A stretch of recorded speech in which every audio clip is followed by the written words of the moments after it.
It was from the artists and poets that the most pertinent answers came. And I know that panic would have broken loose had they been able to compare notes.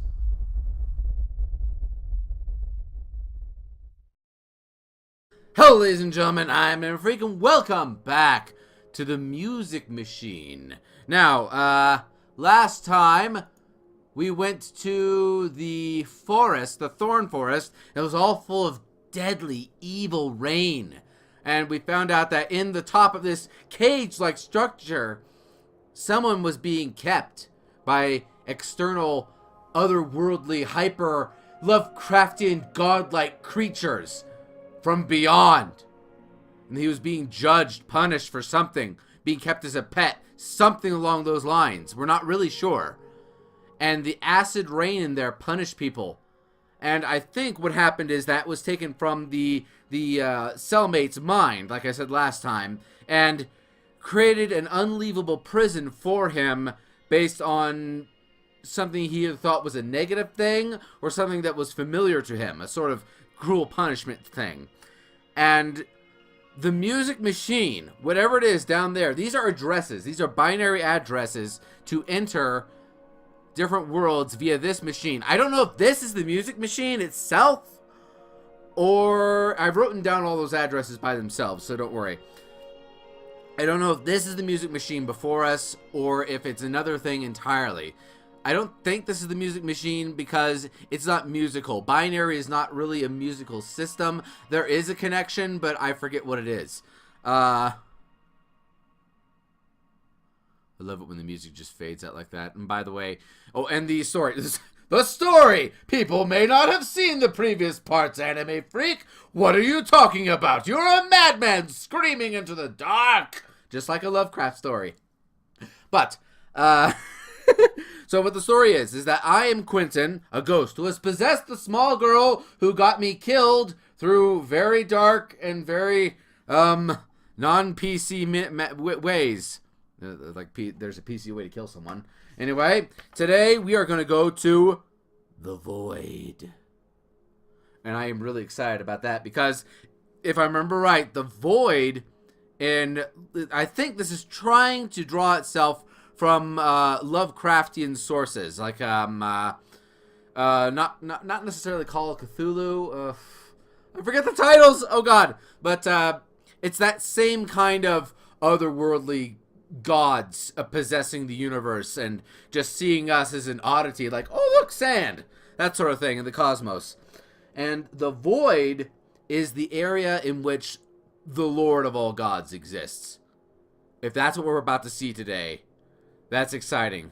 It might just be like Doctor Who, where the Void is a literal nothing zone, or like in Dragon Ball Super. But I belched on camera again. Darn it! Stop drinking soda before you come into these recordings, Anime Freak. But anyway, I'm excited. I'm really excited. We need to get into the Void. So the address is 1011110. You guys ready? We might finally see who caused all this. What happened? Who summoned these things here? Or did they just come here by chance? Let's find out. You guys ready? Enter the Void. In!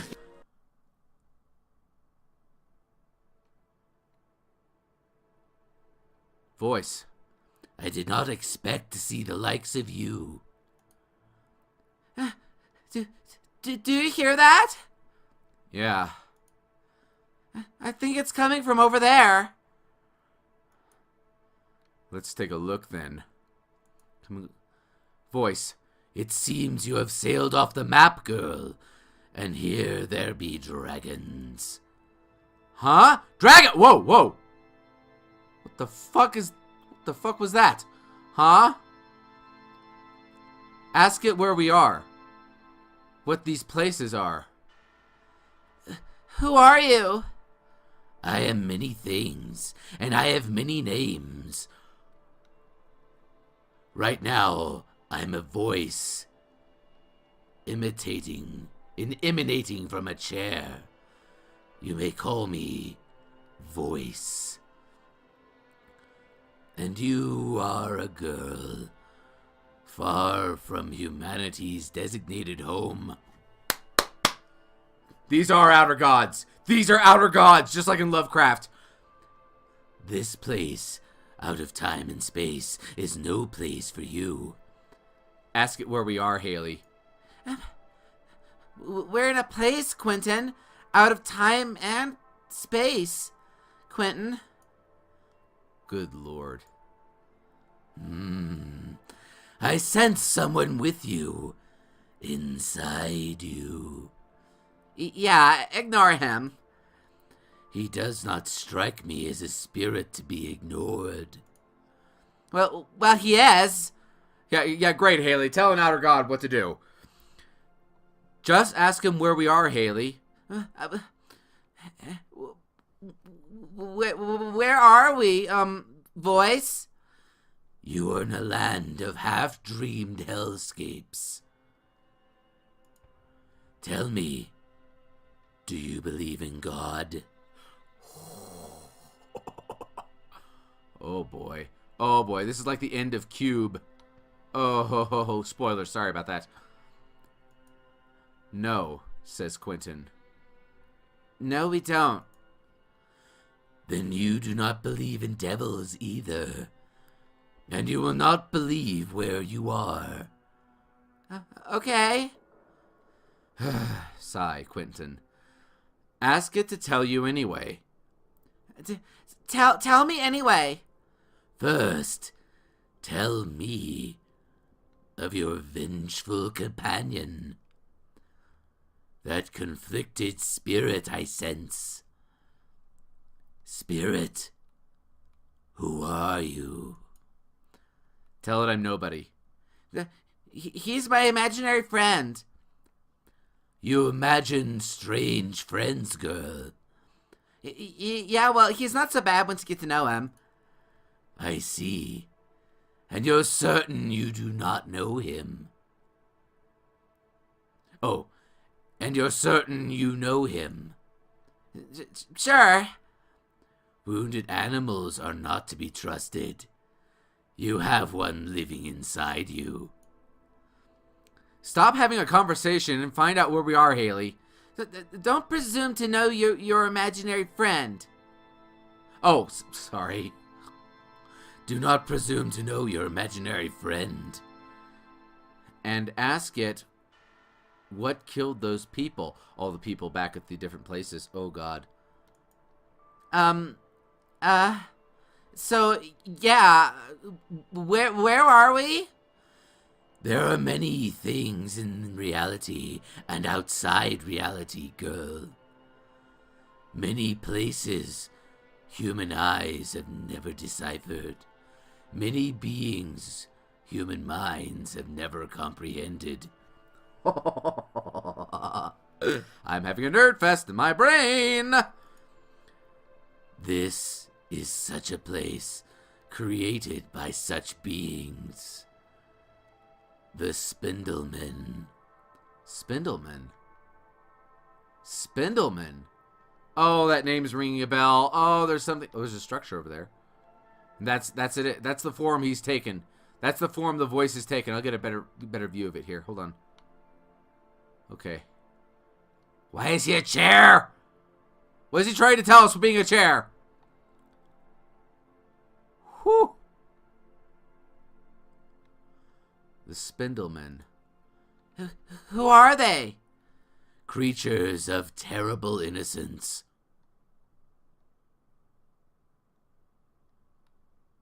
The destroyers of all. Once, in a time beyond time, they were God's companions. They slept at his feet and listened to his words and showed them the ways of creation. For they could not understand them on their own. Imperfect beings. They were fragile beings, capable of understanding only the literal, not imagination emotion, or beauty. Only usefulness. Be imperfect beings of total logic. That is how God created them. And with his help, they dutifully created beautiful worlds of childlike wonder. Forests of warm crimson, deserts of sparkling white, vast oceans of the deepest blue. They were his children, and they delighted in making crayon drawings for him. But eventually, they became unsatisfied, and in their naivete, they said, "We do not need your words of wisdom." The angels! The fallen angels! That's what they're supposed to be. Oh! Oh. Oh, they're taking I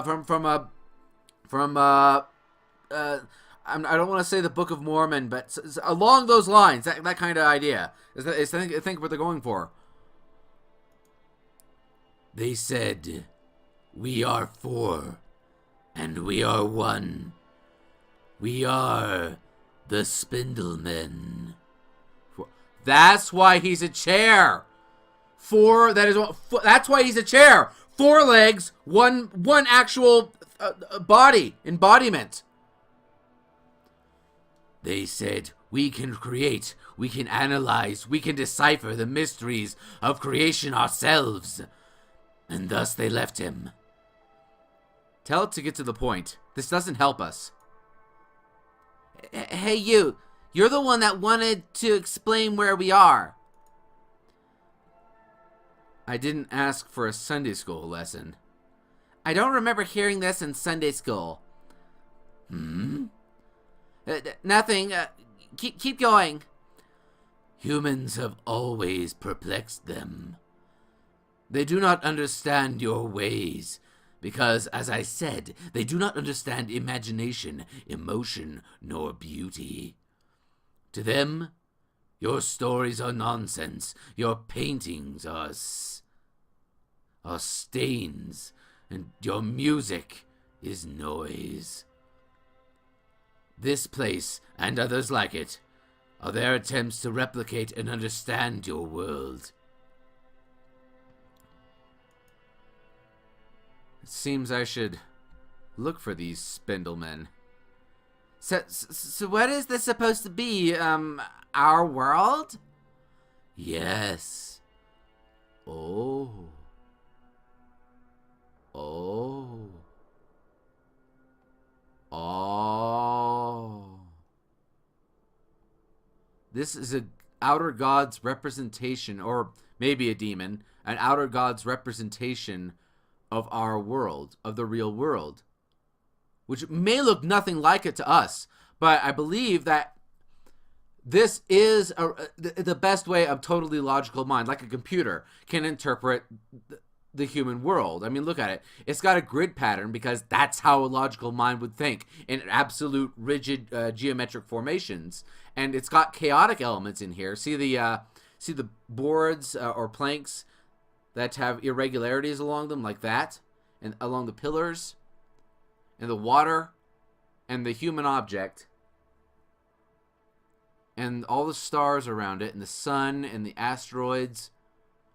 Particles of confusion that it can't reconcile. We can reconcile with it because, with the world, because we live in it. We understand it, basically. We understand mostly it. The voice, yes. But everything is really weird. Yes, until recently they could only observe you from afar. All they had were glimpses and impressions. Oh, like maps at the bottom of the ocean. You know, they're trying to represent what's actually down there because we can't actually see what's down there. Or maps of distant planets. That sort of thing. We only get glimpses through telescopes, and we have to make assumptions based on the reality that we live in. This is what they've done for our world.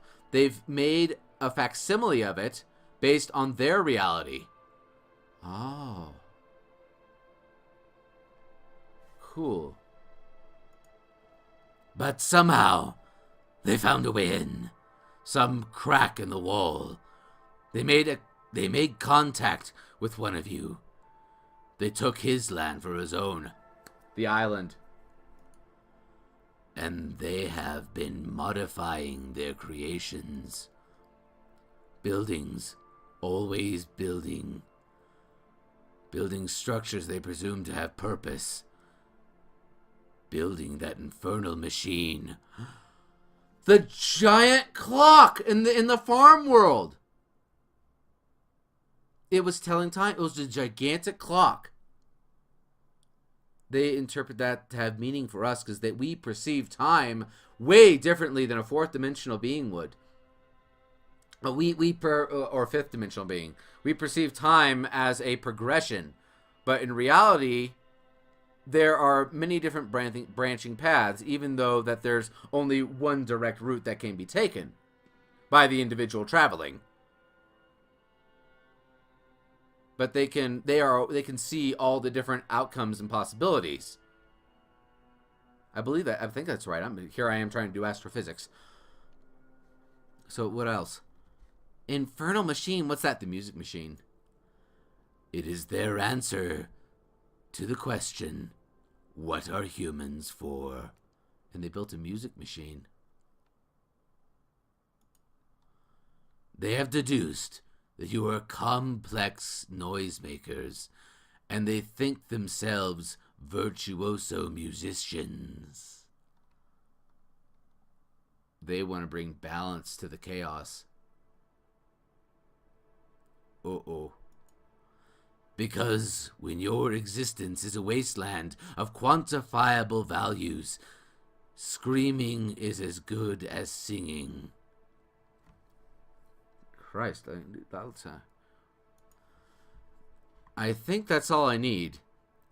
And this thing is starting to annoy me. Let's go. Haley, I guess I'm leaving now.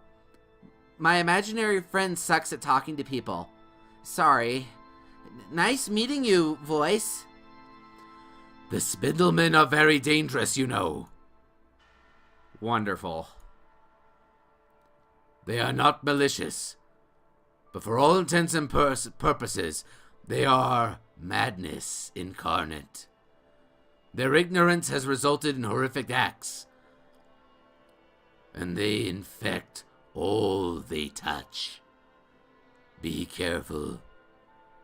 Oh, there are monsters. The beasts! The beasts that the guy was talking about in the cell from the forest. Oh, God, what is here? What is going to be waiting for us when we go back? Oh, no. Let me take a look around here real fast. See if there's anything.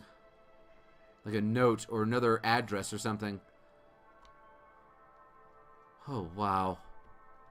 This place is beautiful. This place is beautiful. Let's go out here. That's a shadow. I can hear the humming of the exit right there. Yeah, it's right there. Let's take a look. There doesn't seem to be anything. What's this? What's that up there? Are those just the antenna? I can't see the end of them. Those must be antenna. This is the central hub for the entire portal network, isn't it? Oh my God. Oh my God. The whole universe just got a whole lot larger. Jesus Christ. Let me get a snapshot of that. Oh, oh, oh. Wow, this is beautiful. This game is so beautiful. Okay, I think we have to go back now. If there are Spindlemen waiting there, we have to be careful. Anyone here? Spindlemen? Oh boy. Oh boy. Okay. Let me think for a second.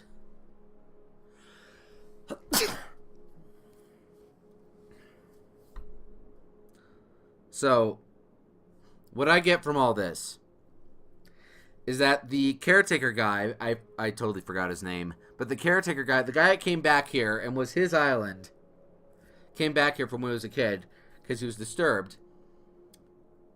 He was here all by himself, I think. Oh no, maybe that's not it. But that's what I think is going on. He was here all by himself. There was a cult going on. Yeah, and they rebuilt this place. They rebuilt this entire church. This wasn't here before. Out of all the different cabins and stuff. That's why all that stuff was destroyed. So he wasn't by himself. What am I thinking? And the beings, the Spindlemen, came here and found this one island, isolated, with humans on it. And they thought to themselves, yes, this looks like a good place to for a controlled test. And so they came and they started communicating, trying to reinterpret our world through their eyes. And that's what those places are. They built this device so that they wouldn't have to build on the actual Earth and spoil any kind of objectivity for the experiment.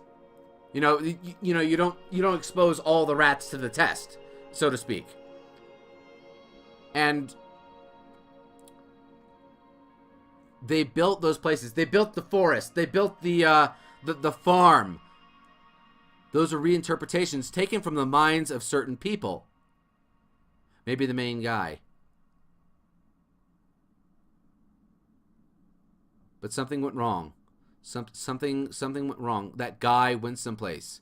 There's this huge underground network down here underneath that hatch.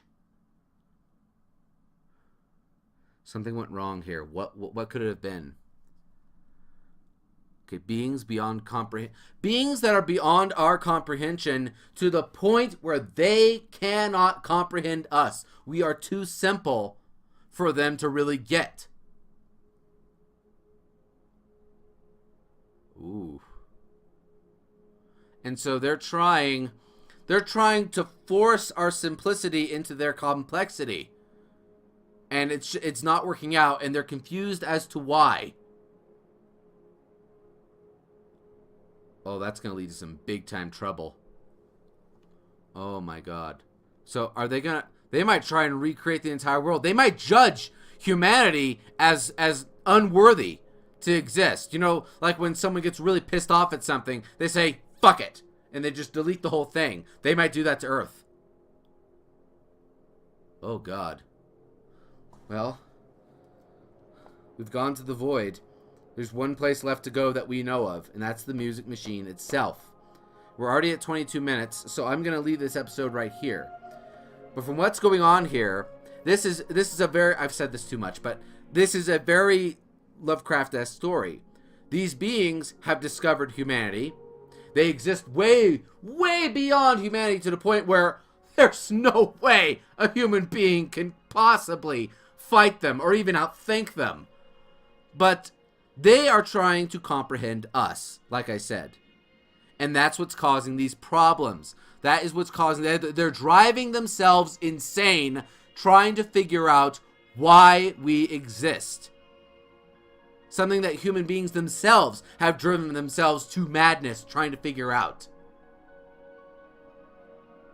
Oh god, we have insane super outer gods running around somewhere here. And in all likelihood, they're at the music machine because the voice said they built it. So that must be where they are. That's where the Spindlemen have to be.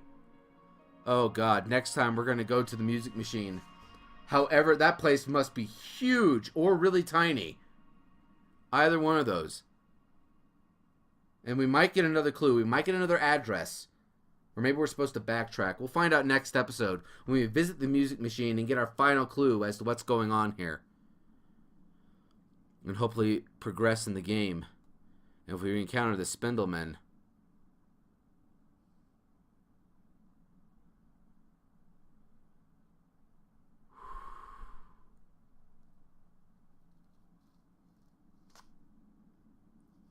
I don't even know what we're supposed to do. How do you run from something that can't be run from? How do you fight something that can't be fought? That's not intimidating in the slightest, is it? Well, join us next time, ladies and gentlemen, as Quentin and Haley go and face the music machine. And whatever eternity awaits them there. You'll have a nice night.